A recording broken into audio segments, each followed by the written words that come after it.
What is good with y'all young boys and girls? I'm saying thoughts is the same fucking life, and I'm back with another reaction. Hey, today we got a very special type of video. This one's titled 10 wrestling moves that wrestlers refuse to do anymore. Alright, now y'all know y'all usually see some of y'all favorite wrestlers end up doing moves when they first come into the business, and then years later you see, hey, how come so and so don't do that move anymore? Or how come so and so we got first case example, Seth Rollins. When he first came into the WWE, he used to do the curb stomp, and then he stopped, and then he came back, and then I think he calls it the stomp now. If I'm correct, y'all let me know if I'm correct. He calls it just the stomp now, and I think Randy Orton, he don't even do the punt anymore. The kicking punt where you kick, bro, that's such a badass move. I fuck the PG era. He should have kept it. That was a badass move. He literally used your head as a football punt, bro. That's just so badass. So we're gonna check out these wrestling moves that they don't do anymore. If you guys enjoyed the video, leave a like, and let's get on to the video, man. Here are 10 wrestling moves wrestlers refuse to do anymore. Number 10, Kevin Owens' Steenalizer. The former Kevin Steen has shifted through a couple of finishers since officially landing in World Wrestling Entertainment back in 2014. And it's crazy, when I first saw Kevin Owens in WWE, I'm like, there's no way he's a wrestler. In the early days to get the no job way. done, With his before more build, recently using the stunner made famous by Stone Cold Steve Austin as his go-to match ender. But before he went by the name of Kevin Owens, the former Universal Champion had another destructive weapon in his arsenal that would frequently leave his opponents staring up at the lights when all was said and done. Yet, while his trademark Steenalizer was devastatingly effective, it was also a move that could have potentially led to disastrous real-life consequences. Oh yeah, that's dangerous. Holding the neck like that. End of it. As Owens admitted himself, the fact that he had a couple kind of close calls when using the move you trying to kill your opponent led to him feeling as though the package fall-away pile driver into the corner needed to be retired once he set foot in that WWE. Could definitely Sure enough, we've never seen KO neck. use SETH's signature under the WWE banner, and we likely never will. Number 9, Mustafa Ali, Mustafa Ali had a deadly quickly move. making a name for himself in WWE whilst performing under the often overlooked 205 He's wearing the little ballerina gymnastics they got going on in WWE. Being called up to the likes of Raw and SmackDown on the back of epic high-flying showcases against the likes of Cedric Alexander and Buddy Murphy. One of Ali's more eye-catching weapons to implement whilst in the midst of battle was his one-of-a-kind inverted 450 splash, or the 054 as it's also known. When asked on Twitter exactly why the former Retribution leader opted to scrap his 054 splash, Ali replied with a simple yet understandable answer: "I want to be able to play with my grandkids one day." Perfecting. Stream 85+ live channels. That must take it out on him on the physical toll. Like take it out on his body on the physical toll.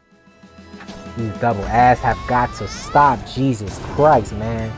Get off my screen. A Koji clutch submission as his new way of earning those all-important W's in the squared circle. It looks like the days of a high-flying conclusion to Ali's matches are well and truly over. Number 8, Matt Hardy, Event Omega. Matt Hardy's struggles with injury have been well documented over the last few years, with the AEW man even taking to Twitter a few years ago to reveal that his lower back and pelvis had begun to fuse together. Yep, that did not sound good at all. And while a career filled with insane risks and brutal ladder matches was always going to result in some long-term after effects, it appears one move in particular is most likely to blame for his pain towards the back end of his career. A move which saw Jeff Hardy splash an opponent whilst his brother simultaneously landed on them with a leg drop. The Event Omega is something that Matt that could definitely hurt your butt factor in his lower back troubles in later life. With the two currently performing in separate promotions and both men not being in a rush to take unnecessary damage at this stage in their careers, you can all but guarantee we won't be seeing the When is Jeff Hardy gonna go to AEW? Number 7, y'all let me know. Y'all think he's gonna go anytime soon? Underhook suplex. RVD would often utilize a double underhook suplex during his days in ECW and the many other promotions he frequented pre-Land of the Giants. So why did Mr. Monday Night suddenly decide to strip this clearly lethal slam away from his offense? As revealed by the former WWE and ECW champion years later, RVD decided to drop his suplex after realizing that it would come across as a much more spectacular alternative to Triple H's pedigree. They do look similar, but his look more brutal. To upset the game shame he is a sensitive soul after all. Van Damme moved on from the move the minute he set foot in WWE back in 2001. It's also worth noting that next to no one enjoyed taking said move either. Number 6, ZACK RYDER 450 Splash. Back when he was more interested in shouting woo woo woo instead of forcing indie fans to unanimously scream out F you, ZACK RYDER decided I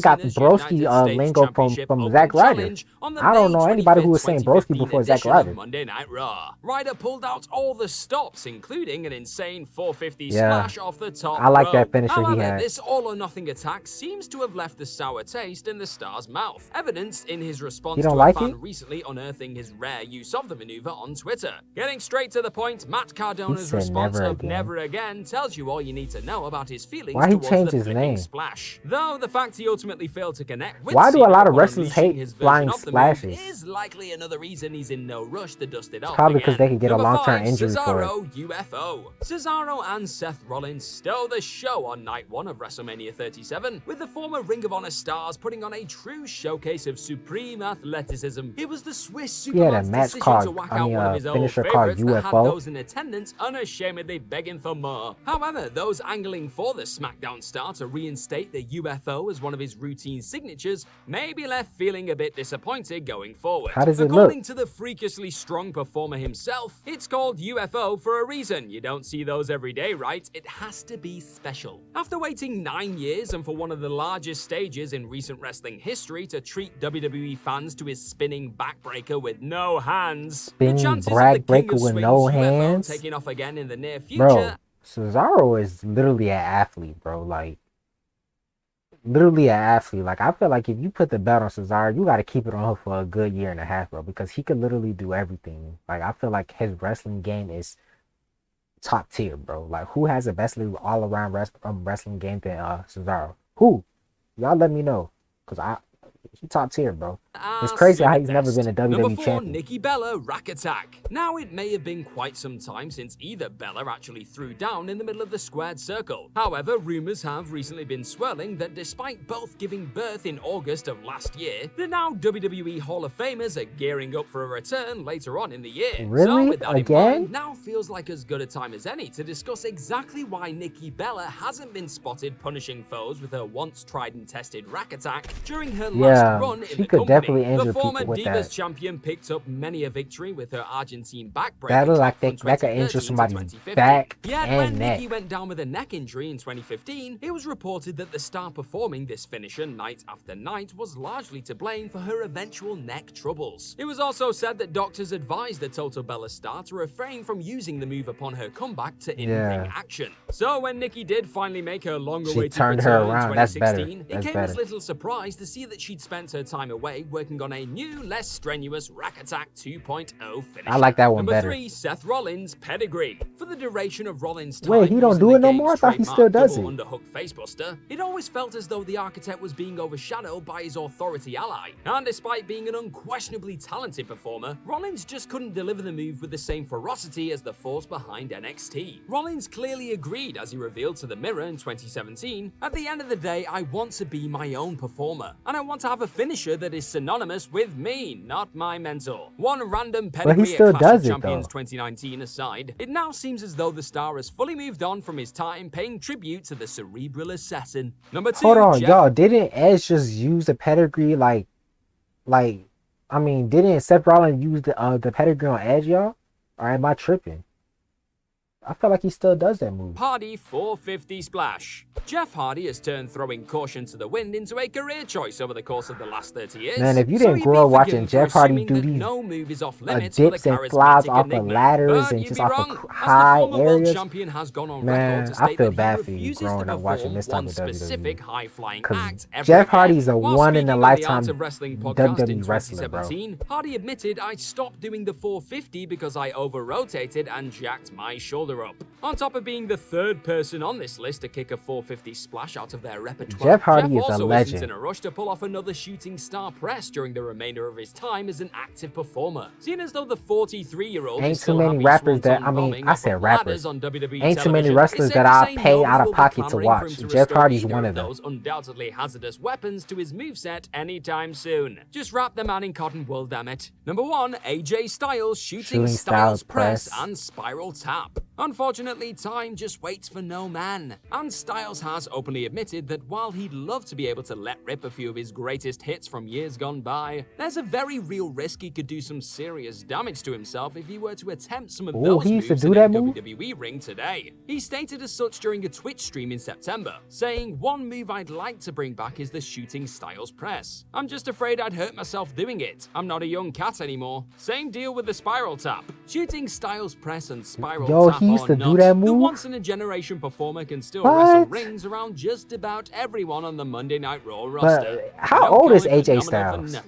And that's our list. Know of any other AJ Styles looks like he's like in his 30s, but at the same time, he looks like an old cat, bro. But he's very agile for his age, though. So y'all let me know how old is AJ, but how old is AJ Styles, y'all? But these were the top 10 moves that wrestlers they refuse to do anymore. And I always wondered, did wrestlers they came up with their own moves to perform in the ring, right? Or the company didn't provide them with moves to do. I've always wondered that as a kid. Like, did they come up with these moves, or did the company just say, "Hey, I feel like you should use this move based on your character"? I always wanted to know that. So I guess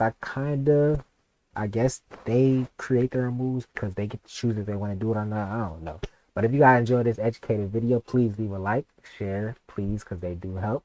And like I said, if you're new to this channel, welcome to the SaneLife. It's only a matter of time until I'm back in my location. Like they told me it's October 1st, and I'm going to stick to it. But so far, it looks like everything's on track to October 1st, which is next week, Friday. But until then, I'm saying thoughts. It's the SaneLife. I'm out, man. I love y'all.